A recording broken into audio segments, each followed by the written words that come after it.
So today we have Dhiren Doshi with us. Dhiren is learning partner for the end-to-end global supply chain at Colgate-Palmolive. He has been with Colgate for over 30 years, working across continents and plants. He has successfully implemented several new technology products in learning domain, focusing on improving performance. Dhiren, why don't we hear from you a little bit about yourself, your journey, and what makes you tick? Well, thank you very much for the opportunity to talk to your audience, Amit. It's a pleasure to be here. My journey at Colgate has been very long. Like you said, 30 plus years. I'm in my 32nd year with the company. And when I joined Colgate, I joined as an industrial engineer in Malaysia.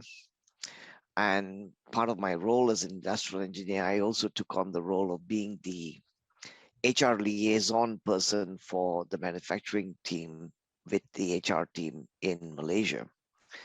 And lo and behold, 2 to 3 years later, I became very active in a new HR strategy for the company. And that led to my being offered, firstly, by designing the new HR organization. And in 1992, being offered to take the first comp and benefit manager position at Malaysia plant. I took that and progressively took on more roles within the HR organization. I had employee relations, industrial relations. I did a little bit on the learning side. The only thing I didn't do was the recruitment piece. And then I went back to the manufacturing plant side of the organization in Malaysia, began to support the division for organizational effectiveness, worked with plants in Philippines and China and Thailand. And then in 2000, I moved to the US in the organization effectiveness role, eventually leading to the birth of the factory performance and reliability program, our Lean program internally. I've also really had the wonderful pleasure of helping start up nearly 10 plants at Colgate from a people systems perspective. So birth of the FP&R program in 2007, startup of new plants from 2004, and then eventually transitioning to the learning role, which I am in now in 2010. So it's been about 12 years in this role. Fantastic. Fantastic. That's some journey, and what really got me excited was industrial engineering to, being liaison initially, but then got so involved. And what really makes me very interested in this conversation is the combination of performance, which has been your focus all this while, because you've been involved in the plant, you worked there, and you've not been just looking at training and learning from an outside perspective, so to say. Excellent, excellent. I mean, at one point of time, I did a little bit of logistics at Maruti. So I spent 2 years in the logistics department of Maruti. So hopefully, I can, some of the things that you tell us will resonate that way as well. Interesting you say that, because we've just built a entire logistics curriculum internally with from 100 to 400 series, like you're going to university. And it was only in the 400 series where we partnered with an expert organization outside, but really innovative way of building internal content and deploying it for the user in a targeted way. Oh, fantastic. Fantastic. Fantastic. Thanks for sharing that, Dhiren. Of course, we have spoken a few times in past, but this was a little new to me as well. We haven't explored this part of your journey. Another part of that question was also, what makes you tick today? What really gets you excited today? So for me, it has always been about getting things done, right? The ability to connect the dots of what's happening now with a clear vision of where we want to go in the future, right? And I will substantiate what I'm saying with examples. is something that I think I have a gift for. I've been facilitating programs since 1992. I built a supply chain organizational effective and performance people engagement program that I've done 60 workshops around the world. It is probably one of the most recognized programs at Colgate. But the real ability that I find that the background I have, industrial engineering, HR, organization design, new plant startup, has given me a set of tools that enable me to connect the dots, build a vision, connect the dots, and drive people towards that. And the example I would give is when I came to this role, leadership said that there's probably a more bigger opportunity to focus at this management level for learning. I felt there was a real big opportunity to focus on learning at the factory level. And in 2016, I came across the 5 moments of need concept, which completely turned my head around on how I view learning. I am one of those who helped put people through 8 weeks of learning in a new plant. With the 5 moments of need, I felt that I could have completely reversed that and put them only through a week or 10 days of learning when they came onto a new plant and directly put them out at the factory, on the factory floor to learn. And so in 2017, I brought that concept to Colgate, influenced a series of core leaders, and began developing a strategy to drive operational performance at the factory floor level through a series of technology capabilities that enable people to get information and knowledge at the moment of need. And then we further substantiated that with tools that we use to hire people to confirm that they have mechanical acuity, electrical skills. And I think that's what makes me tick, right? Making things happen. And then how do you navigate through the various issues that every organization is going to have, from getting the necessary approval, getting the global buy-in, getting that communicated. I enjoyed that very much. Hmm, fantastic.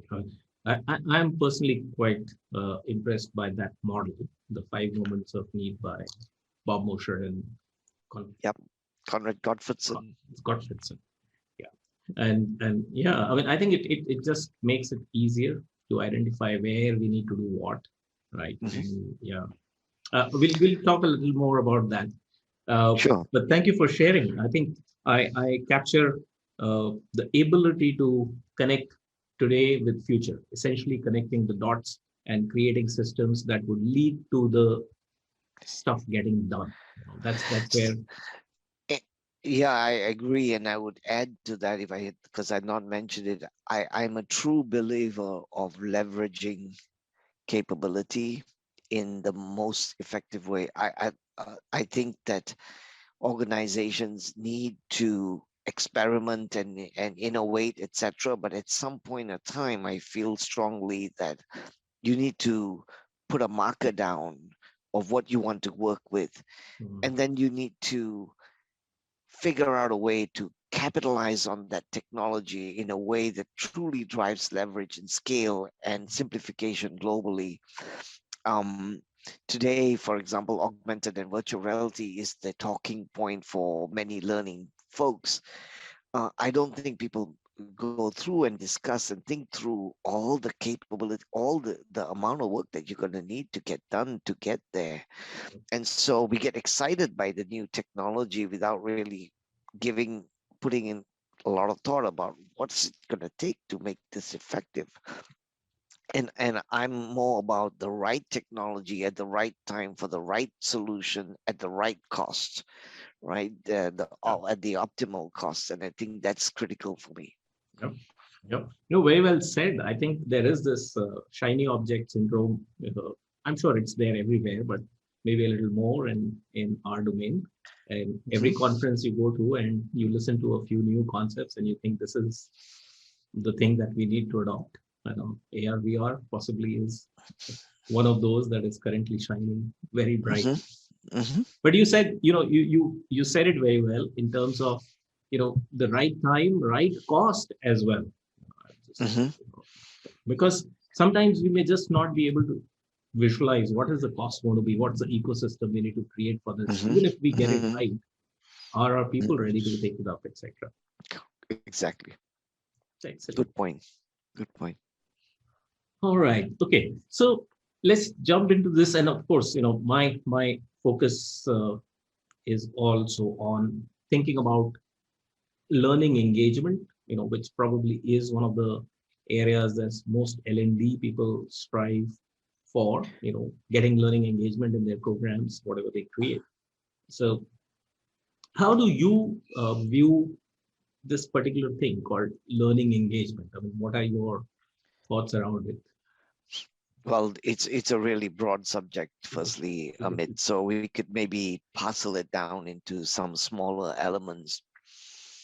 Um, firstly, today there are multiple user experience learning platforms, um, learning engagement platforms that are out there. I think these are amazing. Mhm. I do think that one of the learnings I have is when you introduce a learning platform, um, for better user experience, not so much in LMS, but from employee facing. I think we all get very excited about putting everything out there. And if I could give my point of view now, having gone through the experience, is I would open it up very minimally.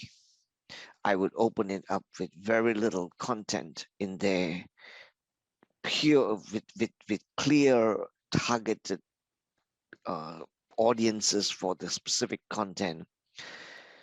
But I would make sure that the drivers for that learning content on the user experience platform are the very senior leaders of the organization at the first step.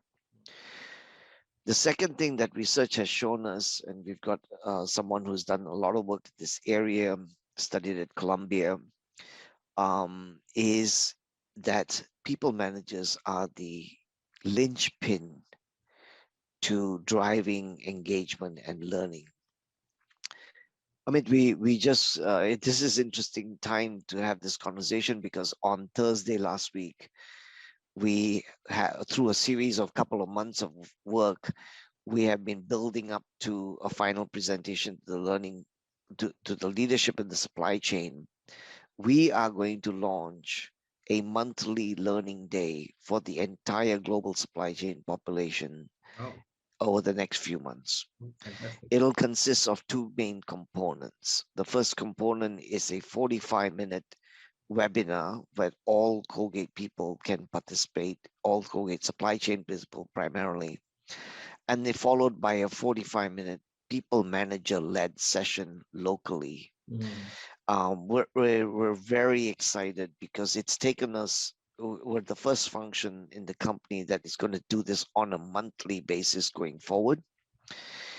We've got entire leadership team buy-in to this idea, and so I think how you drive um, engagement in learning really has a lot of there are two main components. One, right, or three maybe. One is the right tools and the Right. methodology.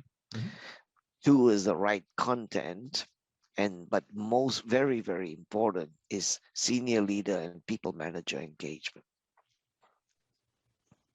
Yeah, there's so many nice things that I heard there, and I'm really happy to hear those. Yes, of course.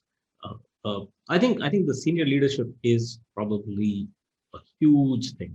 Building importance and intentionality before the program, around the learning, or the purpose of learning. So, essentially creating that environment is so essential. And yes, we are gradually coming to this realization that our line managers are absolutely critical. You know, one person that I have been following on this and really that changed my thinking was Robert Brinkerhoff, who Mhm. went with the success case method and said, just don't evaluate training. Evaluate what happens before that and after that is more important or equally important. Mhm. Mhm. Interesting. I mean, yes, I mean, and I'm very excited to hear about the monthly learning day. We'll obviously keep tracking it. I'm sure there will be noise on social media about it as well.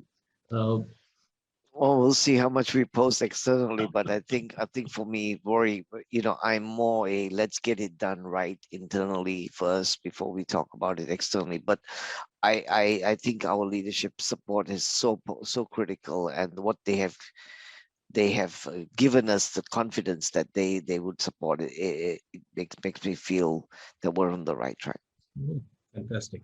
Congratulations for Thank getting you. that buy-in and getting this far, because I'm sure it's a big milestone in the journey that you are on uh, Absolutely. with learning at Colgate. So right tools, right content, and leadership support. Right. Hmm. Within tools, of course, the learning experience or engagement platforms is one. Uh, Anything else that you put under tools over there? Or So one of the things that we are, so depending on the audience, right? So I think in terms of major software and platform adoption, there are some fantastic tools out there for, whether you're getting people oriented to a new planning capability, or you're getting people oriented to SAP. There are in the moment type mm, tools that are available. I'll try not I'm not an expert in that area, so I wouldn't name any um, that I think are really critical. From the 5 moments of need, what we've learned is that presenting information in the workflow is critical. So at the factory floor level, we partner with an organization that helps us create workflow-based learning screens that can get operators information in 2 clicks in 10 seconds, or maybe 3 clicks in 20 seconds. What is it? The research is showing us that if people cannot access that information in a very quick way, they stop looking for it and just depend on residual memory for what they want to do. So access to the right information in a very short and easy, quick way is critical. Another tool that we are using is that's really taken off for us is a video-based capability. Now there are multiple tools out there. Dozuki is an example of one, but we use speech. Speech is a platform that combined with our expertise workflow-based learning platform called Ask Delphi, we are able to let individuals create speeches or short videos, annotate them, and deploy them very quickly to help people solve problems at the factory floor level, or show people how to do certain things. So I think the idea of ge- democratizing the content development that enables people to create content very quickly, share it, is critical. Now, the challenge in that is the governance piece. How do you make sure that someone who has created a piece of content has actually created the best practice in that area? So one of the phrases I have used for the last 4 or 5 years is build once and deploy everywhere. So if you take, you'll take the example of a forklift truck. Many companies have multiple plants all over the world, and there are forklift trucks in those plants. But I bet you dollar to donuts that every one of those plants builds their own forklift truck training. But there's not more than 20 types of forklift trucks in the world. There are many brands, but maybe not more than 15 or 20, 10 to 20 types of forklift trucks. So why is it not possible to use the 5 moments of need methodology, which I find to be the most powerful task analysis methodology? Build the analysis once, build all the content in one language, Mhm. English maybe, or Vietnamese or Thai, and we can do that easily with speech, and then have it reviewed by a series of subject matter experts, Mhm. and then deploy that same content everywhere. One of the challenges with learning is that is that as people learn different pieces of information, or I share something with you, but you share something else with somebody else, we don't know which one of those two was really effective. Correct. So if you build the content once and deploy it everywhere, your gaps in learning or gaps in performance are going to become consistent, and you're going to see them across the world. And then you're going to be able to improve consistently. And I think that's a piece which we are getting to, where we're taking major pieces of equipment and starting to think about how do we analyze it once, build the content, deploy it everywhere. So the governance piece in terms of democratizing the development of content, especially at the factory floor level, is critical. Yeah, I mean, you've answered my question, because when you were talking about, creating it in such a way that you can really share it through a speech tool or something else, a video-based thing, which is accessible just in the moment, uh, which was about, who's creating it, and then how are you monitoring the quality of it. And possibly Mhm. linked to that is what you initially mentioned. If you were to do it all over again, you will probably limit the content into the system, which is where, maybe the governance model also comes in, so that it Mhm. doesn't become just too much content, and there is just Mhm. too many varieties of content for the same thing. It's so difficult to Absolutely. find it. You Yeah. know, Interestingly, just last week I was having this conversation with another client of ours. It's a multinational bank, and they have an LXP, and they're facing a similar challenge. So 2 years into having that LXP, now they have a lot of content, and everybody is kind of complaining, how do I get to the right thing? Yeah. So yeah, I think governance becomes equally Critical. important, Mhm. Mhm. right? And then if you want to build on that, the LXP is most of the, at least my experience with some of the LXP platforms is that they don't enable a good conversation to take place. They're not a good blogging or discussion platform. So how do you complement an LXP with a good discussion platform? Mhm. And somehow when you get vendors selling you different capabilities, they focus on their capability, but very few people are coming to you and saying, I only have this quadrant of the capabilities you need, but let me show you how my capability integrates with everything else, or how I can give you a model that you can integrate everything else. I think we can benefit from that. Mm. Mm. Yeah, yeah. I mean, what you're probably saying is everybody's trying to come and pitch their solution, instead of saying, this is how my solution fits into your ecosystem to give you this Um, specific benefit. yeah, and admit we're all very busy people. Yeah. So we tend to do the now and present things first, right? What's top of mind and top on my list of my email inbox. I think we need to step back. We need to say, depending on the size of the organization, type of organization, 5 years from now, what do you want your learning system to look like? And then dial back and say, what are all the capabilities you need? We typically go with, here's what the capabilities I have, here's what's available in the market, and here's the roadmap to putting them in place. not with the end point.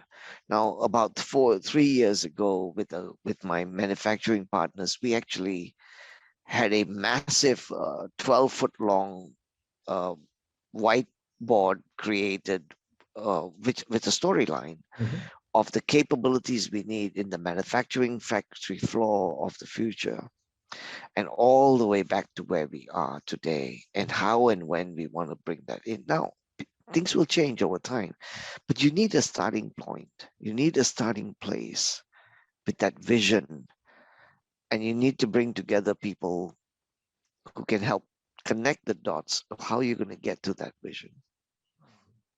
So Now I'm rambling and jumping between things, that's but perfect, yeah, because that's how we get the best thoughts out. So, so would that be something like, setting some sort of a north star for yourself, and then absolutely. path will continue to evolve as landscapes change and situations change and markets change. Nobody imagined COVID will come in, but then things will continue to happen. But if you have that guiding north star available, you can still realign yourself and move there. Absolutely. And ensuring that people go back to that North Star, because 3 months later, no one will remember that you had created that. So who is the custodian of that North Star? Who brings it back to the conversation? Guys, we've done it before. This is the story. How has the story changed from 2 years ago? Let's just update that, so that it's that the endpoint is being constantly refined as we go forward. Excellent. Yeah. Fantastic. I'll draw you again, take you back to the content piece, and also Mhm. try and link it with the 5 moments of need. So, of course, 5 moments of need, in my understanding, please correct me if I'm wrong here, assumes that there is some amount of basic training that is happening, and then you are, which is for first and second moment, and for the rest three, you are creating stuff which can be accessed in the moment. Eh, Kind of right, because I think when you do the full analysis, it doesn't matter whether it's a piece of equipment or it is a white collar job, Mhm. right? When you do the full analysis, you're going to identify all the knowledge people need, all the how-to solutions people need, etc. Once you've done the full analysis, it's only then that you decide which is provided at the moment of need when people apply, solve, or do change, and which I can provide through the formal training or the onboarding process. And then one of the most, I think the most important pieces of the 5 moments of need is you are able to assess the significance of not having that knowledge and skill. That if I had to do something and I don't have that knowledge and skill, what will be the impact to the business? And then based on the impact to the business, you're able to prioritize what I want to focus on first. Now, it's not very often that we are completely creating a brand new job. It's not very often that we are completely entering a factory which has got no content available, right? They've always got something. So with the 5 moments of need analysis of a task or a particular role, it will help you prioritize your gaps and where you want to focus your energy. So, small clarification there. When you say the significance of not knowing or not having a knowledge or skill, now this is from the designer's perspective or the learning the team perspective who's creating that. So they are essentially prioritizing which skills to focus on, which tasks to focus on, etc. Usually in the 5 moments of need task analysis methodology, you will engage the subject matter experts, and the subject matter experts will tell you the severity of something not being done, right? So if you can't solve this problem, then the severity of that could be a fatality, an injury, or a major loss of profits, etc. So they will determine severity or the importance of that task being performed correctly, and that will then give you the guidance for it. So it's less the instruction, the facilitator of the 5 moments of need analysis is someone who could be an instructional designer, Mm. but she or he will not necessarily be the one giving the assigning the severity of that task. They would be the subject matter experts. Got it. Excellent. Okay. So I have two threads from this now. One is, of course, looking at it from a learning engagement perspective. Something that I recently read in Julie Dirkson's book, which was very interesting, was about, many times engagement is really not part of the program. It is the learner who brings that engagement. And most of the times it is by how we create that and make it available. So if it is available in the right moment, in the right shape for them to access it, like you said, with 2 clicks in 10 seconds, then that engagement is much higher and the learner is bringing it. So even if you don't craft it in a fanciest of manners, it is still okay, because the nearness of performance is really important, which brings engagement. But if you look at the other side, which is the initial bits, which is the first and second moments, there also you would need some amount of learning engagement. So is there anything specific you do for that side? So let me think about that. So um, I want to answer that in two ways. The first one would be around what we're doing with new program design. And we're working with you all, for example, where we've taken classroom programs, which were 2 to 3 days long, and converted them into a entire virtual delivery.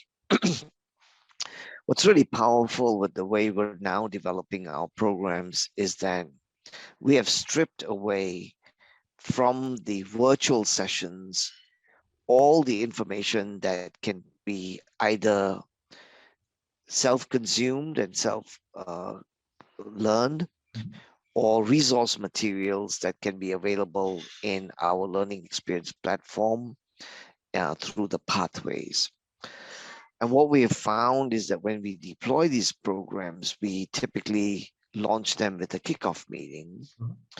And in the kickoff meeting, we're putting together, explaining to people what the learner journey is going to look like, where the content and the materials will be accessible. So I think that it doesn't matter which role or which particular learning content you want to deploy. A kickoff meeting that engages learners is critical. It helps people understand what journey they're going to go to, and stripping away content that people can learn on their own, but making them available as something they can go to for that learning program, or eventually go back and refer to on their own is important. That's an important piece. Where I will talk about the, when people come onboarded in terms of the factory environment, etc. I think this is an area still a lot of improvement overall. We onboard people with some of the core principles of how we operate as a company: safety, quality, performance, and then give them that information before they go into their roles at the factory level. Now, if I think of and I'll shift back to the white collar roles, and in the white collar roles, we typically have clear onboarding programs for them, both from HR as for the company side, and from the function from their people managers. Excellent. No, I can see, how that will help. Of course, it reduces the content dramatically, so that people don't feel too burdened, and that can be a very big demotivator for people. If you say, oh, you have 3 days of learning converted to VILT, and it is now 20 hours of learning you need to do online, etc. And of course, the kickoff is very, very useful, where you are able to again tell people about the significance of the program, how it is Mm, structured, how where will you find stuff, etc. And that can be very, very useful for people. Hmm. mhm. Interesting. And Very. also set expectations, right? Because we in the environment we live in, people tend to get busy. People are multitasking, and to me, that's okay as long as the key messages and learning is transferred. Yeah, absolutely. Fantastic. Okay. So we talked about, of course, it is important, right? Uh, you are doing quite a few things, which we've just discussed about how you bring about engagement in your programs. Uh, 5 moments of need is probably your go-to strategy to look at that and design accordingly. And by default, it brings in higher level of engagement to the programs. Uh, Technology we have covered, you have a few that you listed. Is there a way you measure uh, success? And within that, specifically, if there is something around engagement that you're measuring, I'm a little after engagement part as well. But yeah, just in general, how do you measure success of these programs? So everyone has various levels of surveys, right? From the smile sheets to the very complex, more detailed surveys that you can get that tell you net promoter score, etc. Um, but I want to share with you something that we're doing right now with one of our programs, which really is about taking what you've learned, applying it in the real business environment at the commercial front end, customer facing, right, consumer facing. Um, and so we're doing a very simple tracking of every participant who goes through the program is being asked to on a shared Google sheet globally put in the action plan, the link to the action plan that they have created. And 3 to 6 months later, 3 months later, and 6 months later, come back and tell us the results that they've achieved and the dollar improvement, if any, that has taken place. It's just a very simple solution to a extremely complex problem. No, that's a great way, and I don't know if you call it anything in particular.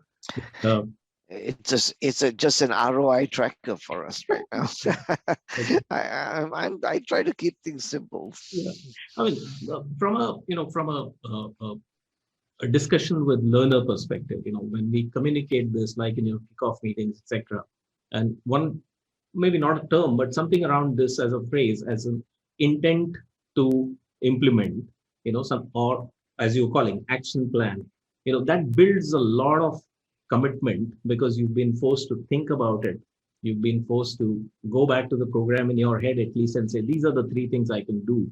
So from an organization perspective, as I see it, at an aggregate level, you will get very good inputs from the sheet itself. That Mhm. these are the common things most of them are taking away from the program, which they can implement. And what's important is that as you onboard new people to a program like that, you are able to demonstrate the results that they got, Right. right? The previous participants. I'll share with you one other thing that we haven't done but are looking to do. So we work with various organizations. One that has a entire platform for delivering their content, like typically they're week-long or multiple week-long programs that have about 30 minutes of content every day, ending with a maximum 45 minutes, ending with a capstone event. Mhm. With that organization, we're asking them to use AI to generate questions based on the content that is in the platform. Hmm. And every month, deploy to the 1,000 participants who have gone through the program a series of 3 or 4 questions that makes you think about the content that you've completed.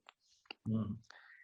And then if you don't remember the right or don't have the right answers, recommend that you go back and look at something specifically in that content, because the content is available on the platform for a period of time, a year per participant.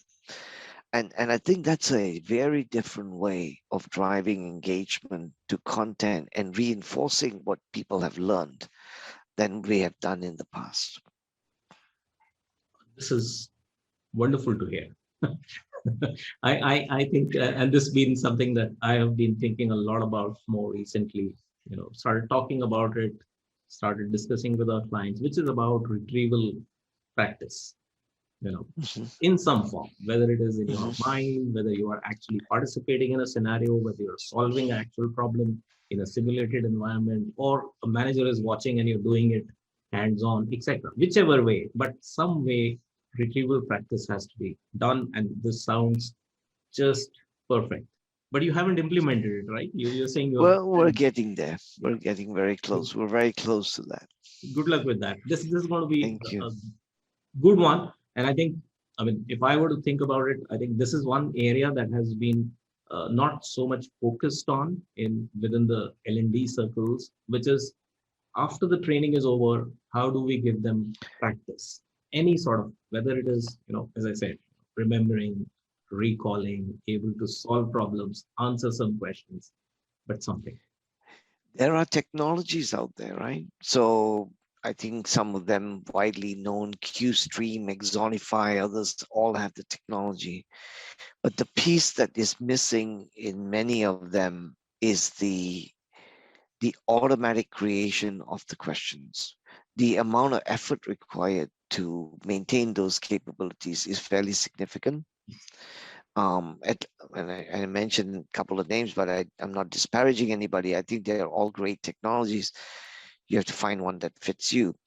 But I think the key is we all lack resources. So how can you use AI to generate the questions based on the content that you already have, and then can it send them out to the target group? Yeah. No, yeah, absolutely. I think that is going to be a challenge. And yes, I think an AI-based solution would be just the right answer to that sort of a challenge. But if I can quickly go back to the first example, which is where the customer-facing people are going to enter things in Google Sheets. Is this already on? How long has it? It's something that we had discussed. We've just launched that program, so we're going to put that into place, and that's the agreement is to put it in place, and it'll be taking place. Fantastic. I think it's been lovely to get all your thoughts and experience from implementing so many great things at Colgate. Would you have one word of advice for leaders, and it could be not just the learning leaders but business leaders, on focusing on what can they do to bring higher engagement? I think you're already doing a few things. And also for learning designers on what they should focus on if they are looking for engagement. For the learning leaders, I think they already know this, that they have a critical role to play. For leaders in general, that they play a critical role in driving learning. I think the two other pieces I would add there are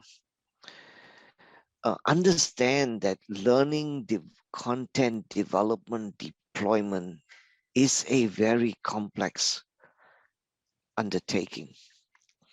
It doesn't happen magically. The second is that if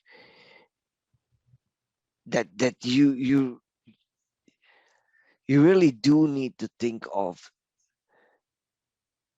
solutions that sorry, let me restate that. I think the second is that there seems to be a desire for something modern and technologically advanced and exciting and all of that. And really, and many times this doesn't have to be that doesn't have to be the solution. That's for the leaders in general. for Yeah. learning designers, I think for continue to experiment with new technologies, but find the right solutions for the business need that you have in front of you, right? And with the second point there would be that with design thinking, put your clients' needs at the center of everything you design to do. A lot easier said than done. We people, this has been around for a long time, but the amount of work that is required to do that is significantly more than just doing it the traditional way. Yeah. Yeah.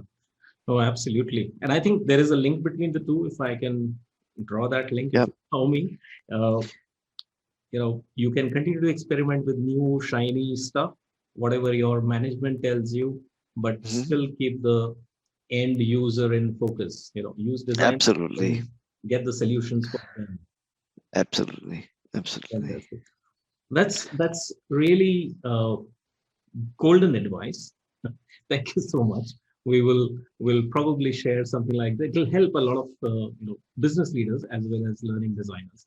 But overall, it's been a wonderful conversation here. I really, really thank you for your time today and for sharing all of this. Whatever you have been doing, I think there are some wonderful pieces that you are working on, which a lot of our listeners will benefit from. Well, my pleasure. And any of your listeners are welcome to reach out to me. It's easy to find on LinkedIn, and happy to answer any questions people have specific to this. Thanks very much for the opportunity, Amit, My and pleasure. pleasure to be with you. My pleasure. Thank you so much. Have a Thanks. wonderful day. You too.